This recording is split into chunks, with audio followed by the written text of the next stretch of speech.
Alors, TD structure de la matière, TD2, question 2, toujours le bêta-titane. On doit déterminer le taux de remplissage, autrement appelé la compacité. Alors, pour faire ça, on a dit dans la question d'avant que les atomes de titane sont tous au contact et qu'ils ont un rayon Ra qui est égal à la moitié de cette diagonale interne du cube. D'accord? Donc, ce que l'on va faire comme hypothèse, c'est que en chacun des points ici, on a une sphère. Alors, on va essayer de pas me rater pour dessiner. Ouais, si, forcément, je me rate. Pour dessiner la sphère, donc ici, en fait, chaque atome de titane va être une sphère, etc., etc. Je ne vais pas toutes les dessiner, sinon ça va vraiment être n'importe quoi. Hop, celle-là est pas trop mal. Hop là, tac. Donc on va avoir 1, 2, 3, donc 8 plus 1, on va avoir 9 sphères à l'intérieur de cette maille élémentaire. Donc la compacité C, ça va être défini comme le volume occupé par les atomes, le volume occupé par les atomes dans une maille, divisé par le volume de la maille. Et ça vous donne la compacité.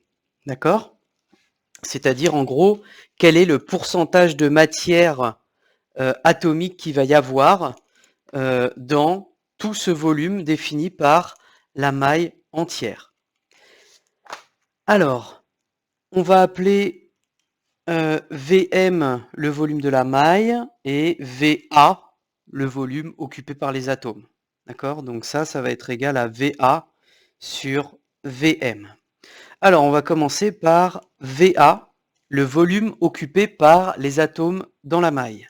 Ça va être égal au nombre d'atomes dans la maille, nombre d'atomes par maille, multiplié par le volume d'un atome.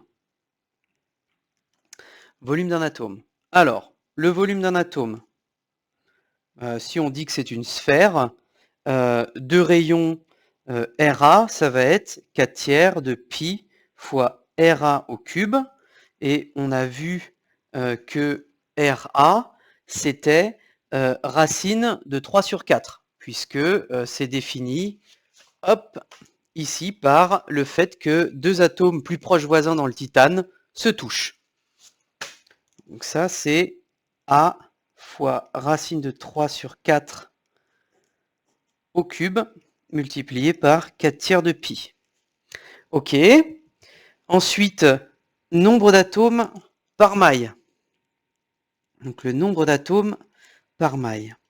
Alors, si on revient sur notre maille élémentaire, on a dit qu'on avait 9 atomes. L'atome de titane au centre, il appartient seulement à cette maille-là. En revanche, ici, chaque sphère, chaque atome de titane au sommet du cube, chacune des sphères va appartenir à 8 mailles différentes.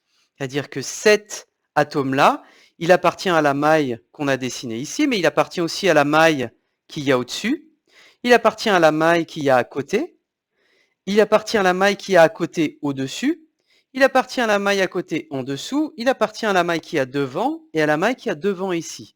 D'accord? Il appartient à 8 mailles différentes. Ça veut dire quoi? Ça veut dire qu'en fait, son volume, pour cette maille qu'on a dessinée et qui est la maille qui nous intéresse, ne va en fait contribuer que pour 1/8. Et donc, chaque atome au sommet du cube ne va contribuer en fait que pour 1/8 de son propre volume.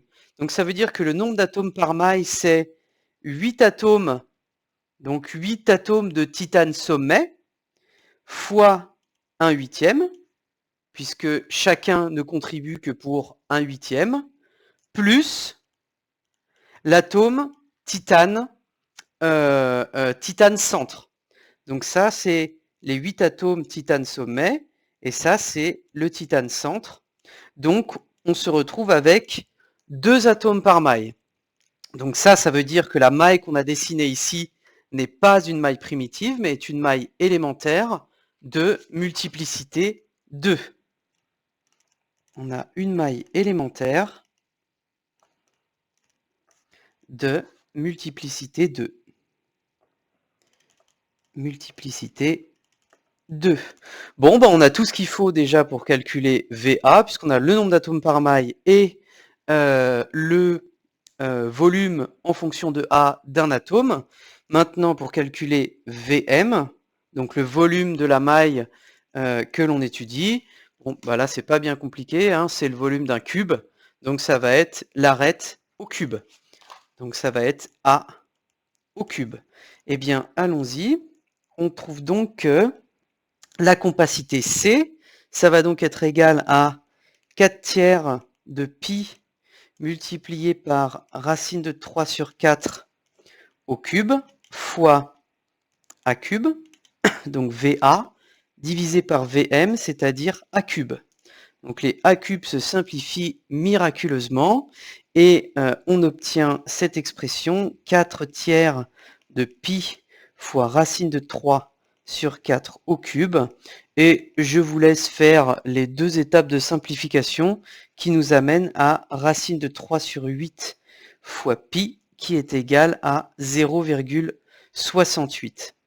Ce qui nous dit que la compacité de la maille cubique centrée est de 68%.